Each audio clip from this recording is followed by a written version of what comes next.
Un monde sans levure. Son grand-père, Augustin Vidal I, fut le premier à s'intéresser à la levure au Canada. Sans levure, la terre serait comme une jolie femme privée de poitrine, aurait-il proclamé Urbi et Orbi le jour où il avait inauguré sa première usine sur l'île de Montréal. Une phrase que la chronique familiale réactivait de temps à autre afin de faire remonter à la surface des marchés du pain, de la bière et du vin la parole pionnière du fondateur de Levadura Sociedad Anónima, entreprise aujourd'hui mondialisée avec des usines et des laboratoires sur 3 continents et dont le chiffre d'affaires dépasse allègrement le milliard de dollars. Son père, Augustin Vidal II, Gustino pour les intimes et le Big Boss pour les extimes, ne parlait depuis une bonne vingtaine d'années que de consolidation, de convergence, de synergie et d'économie d'échelle. 4 mots fétiches qu'il énonçait en français, en anglais, en espagnol, en portugais et en mandarin. Oui, en mandarin également depuis la sortie de terre d'une dernière usine dans la proche banlieue de Shanghai. C'était d'ailleurs dans cette ville de plus de 25 millions d'habitants qu'Augustin Vidal III, Gustinito, avait vu le jour par une obstination en quelque sorte géographique de son père, qui tenait absolument à ce que son fils aîné maîtrise la langue clé du commerce en Asie-Pacifique. En effet, 24 ans après sa naissance, au bord du fleuve Huangpu, tout près de l'embouchure du Yangtze, Yang, le fleuve bleu, à l'est de la Chine, l'héritier s'exprimait dans un mandarin irréprochable. Seul bémol, il bégayait dès qu'il fallait parler d'argent. En revanche, il pouvait réciter par cœur des poèmes entiers de Xu Zimo, son écrivain chinois moderne préféré, sans l'ombre d'une hésitation.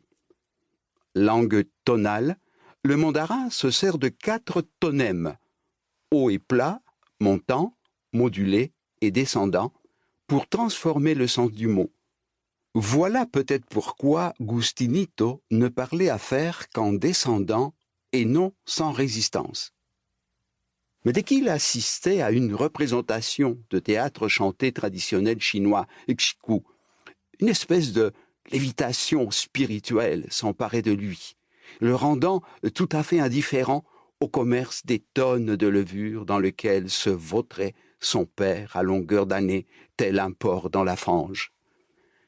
Le jour de son 24e anniversaire, alors qu'il se rendait à l'université Jiangtong de Shanghai, en mandarin Jiangtong, la plus célèbre de la ville, il aperçut un homme aux cheveux longs, tenant en laisse une ribambelle de gros ordinateurs de bureau qu'il promenait comme s'il s'agissait de chiens. Très étonné, il demanda à son chauffeur de s'arrêter au bord du trottoir. « Pourquoi faites-vous ça ?» demanda-t-il en descendant de la Bentley Molson Speed, dernier modèle que l'entreprise de son père mettait à son service pour tous ses déplacements en Chine. L'inconnu s'arrêta net, comme si la voix du jeune homme ne lui était pas étrangère. Puis il dit, en regardant la voiture, « Le jour où avec l'un de vos cheveux, il vous sera possible de sortir cette voiture de votre route, vous comprendrez. » L'homme venait de lui parler avec le ton grave et serein, qui n'était pas celui des subalternes qu'il croisait quotidiennement dans les usines de son père. Aussi avait-il le regard impénétrable d'un de ces moines bouddhistes qui apprenaient aux jeunes adeptes à se détacher du monde et de ses mirages. Du coup, l'étudiant qui s'ennuyait jusque-là au milieu de ses camarades de classe comprit que la rue venait de lui donner un maître.